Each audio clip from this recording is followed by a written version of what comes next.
A few months ago, the FBI put out a report speaking about black identity extremists. We all thought, what is a black identity extremist?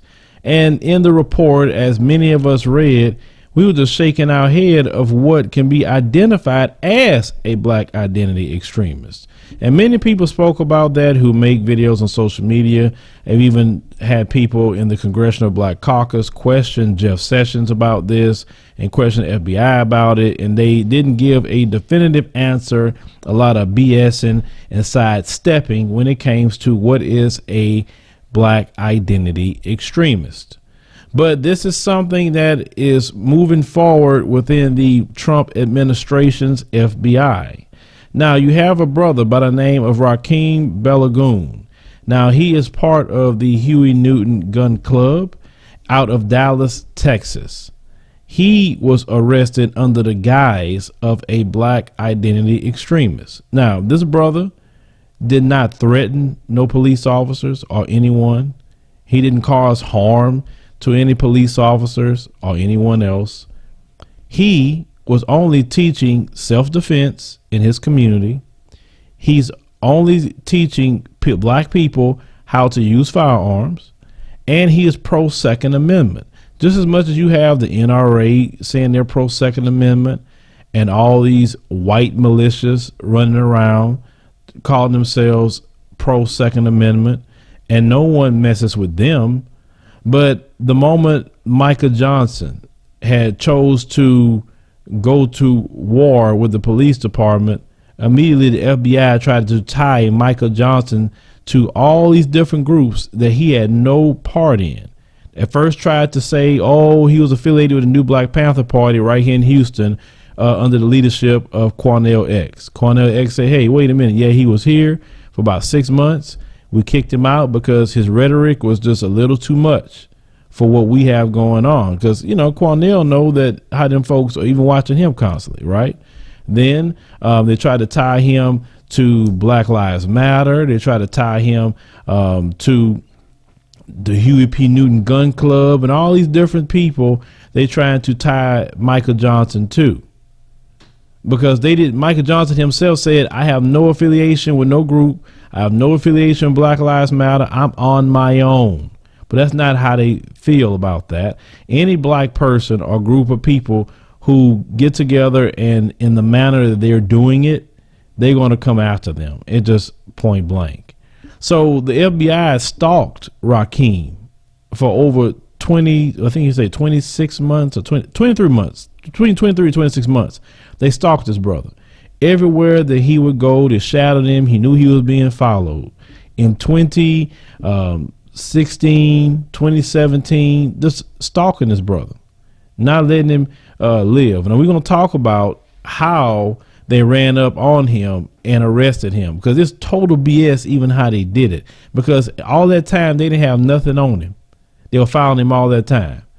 But the fact is that he's teaching black people how to shoot guns, teaching black people actually how to use them, teaching black people self-defense. Oh, no, that's a problem. You know, they want him to be like Pastor Porkchop.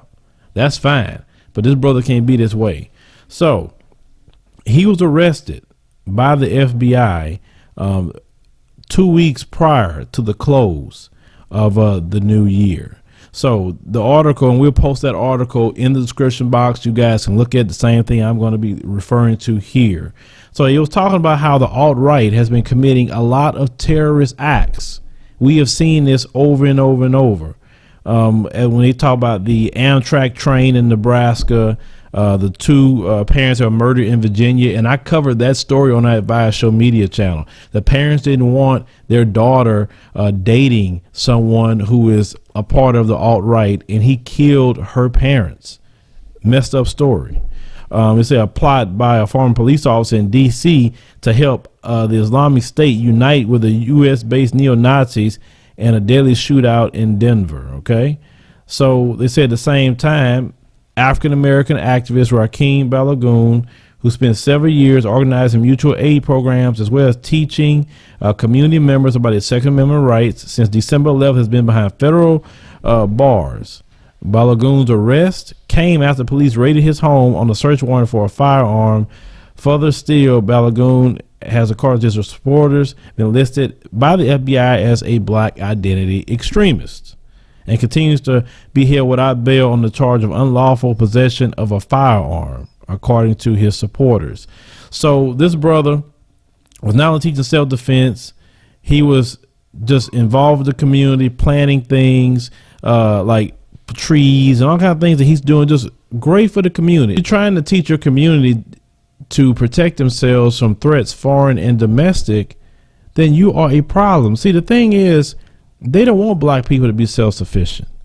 You see these white males running around the country all day long with their guns. They buy so many guns, they don't know what to do with. You look at the guns they buy and the results of it, like in Las Vegas. That's the results of them buying guns. That's why I say a black man can never buy that much firepower. Shoot, they wouldn't even let him buy guns at the gun store like that. What does he need all them guns for?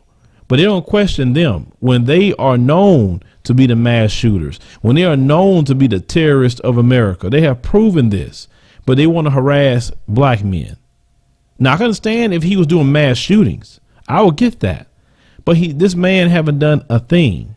But they just afraid of him, afraid of a brother who's a strong alpha black male who is teaching other black people to say, hey, defend yourself. Don't sit here and just be led to the slaughter. Now, his other community group, Guerrilla Mainframe, stated in a statement that Monday morning on December 11th, FBI and ATF kicked down the door of Rakem Balogun after following him for over 2 years, issuing a warrant for a charge of an alleged illegal possession of a firearm.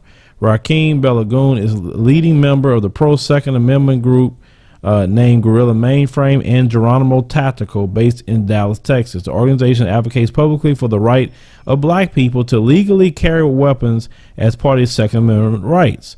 Now, Rakem Balogun remains in federal custody without bail for a charge of allegedly being a danger to the community. They say this is unheard of in modern legal proceedings for a charge of this type to not warrant an opportunity for the accused to not post bail. During the arraignment hearing last Thursday, the U.S. District Attorney stated that they have been watching the Guerrilla Mainframe and other black political groups for years. Their group, Guerrilla Mainframe, stated the push to label their group and many others who are involved in black liberation as a black identity extremist is very dangerous and just a repeat of what we saw already. Now, the Guerrilla Mainframe also talked about how the BIE threat specifically discusses the shooting of Dallas police officers in July of 2016. The documents prepared by the FBI Domestic Terrorism Analysis Unit and has shown an effort to criminalize political organizers with progressive ethics. The police authorities presented no evidence to tie Mr. Balogun or his organizations to the Dallas killings, but invoked them to paint a broad brush of the danger of black organizing. The Trump administration has made their desire to derail black organizers through declarations and actions crystal clear. If you demand accountability for illegal police violence, you are now subject to surveillance and potential arrest. Now, they were stating that also from the Huey P. Newton Gun Club, the ongoing surveillance of our membership before and after the 2016 Dallas shootings, and now the denial of bail because Rakem is allegedly a threat to the community, all point to the BIE classification being the underlying motivation for the arrest. Rakem has never made any specific threats to law enforcement nor taken any action that would allow them to tag him with a BIE charge. What it does is create an environment where protected political speech, the Second Amendment, and the right to assemble taken together is enough for the federal government to incarcerate someone without bail. The actions of the U.S. District Court in Dallas creates a clear double standard based on race or First and Second Amendment rights. Where's the white identity extremist classification? And that's what all of us keep asking. Where is the white identity extremist classification? Not white supremacist, white identity extremist. They don't have one. And I don't see them creating one, especially under the Trump administration. You're not going to see one. Now, since they have labeled you black identity extremist, and if you read that report, they speak on a certain way you dress, a certain way you move, what you do, what you say. You have to study that report and adapt. That's what you have to do. For instance, it's just my opinion. You may say, well, hey, them white males run around with all them guns. Yeah, they do. But you have to remember the system is set up for them. They get away with everything. You know that. They go to jail at a short amount of time as black people. I will say this. When you're doing your community work and you're out there teaching the people, there's nothing wrong with teaching self-defense. Create a business for it. They can't stop you from doing that. There's nothing wrong with that. Just teaching basic self-defense, put the business in the black community. You want to teach how to shoot guns, create your own shooting range. Have it legitimate, right? You have your shooting range. People in the community can come to the shooting range and you do your thing over there. You want to do some work in the community? You don't have to wear the dashikis anymore. You don't have to wear military gear when you're doing it. Shoot, just dress like normal, or shoot, you could dress like me or whatever. I'm saying that not to change what you're doing, not to take away anything you're doing. Keep doing it, but you got to throw them off because they're looking for one thing. And of course, you'll have some black people because they don't get you got to move, because we are literally in a cultural, physical, social war constantly as black people. You got to change tactics. You can't keep doing the same things. This is what we have to do, because they're looking at that. They are beelining on that. That's what they're doing. I know people not going to agree with me, but I know enough to know you have to adapt and switch your game and change tactics just to throw people off that's constantly looking at you. Like I said, they stalk all the time. They stalk online, they stalk in person, they're always stalking. So you always have to switch your stuff up all the time when you're trying to do different things for the community. It's sad though, because this brother should not be locked up for trying to help his community. It shouldn't. No one supports this. But what I'm saying is that BIE classification now is touching people. And when I saw this a few days ago, I said, man, I got to say something about this, because this brother should not be locked up for no reason. He didn't do anything wrong. He didn't. He's just trying to help his community. So open your eyes, brothers and sisters. Pay attention, because you have to move a little different. This is the way they classify it. Now, don't tell me what white people do. I don't even want to hear nothing about white people and what they do. We don't focus in on us and the hand that we're dealt with and how we're going to navigate that, because trust me, we survived COINTELPRO. We'll survive BIE. Trust me on that. We have survived slavery. We have survived Jim Crow.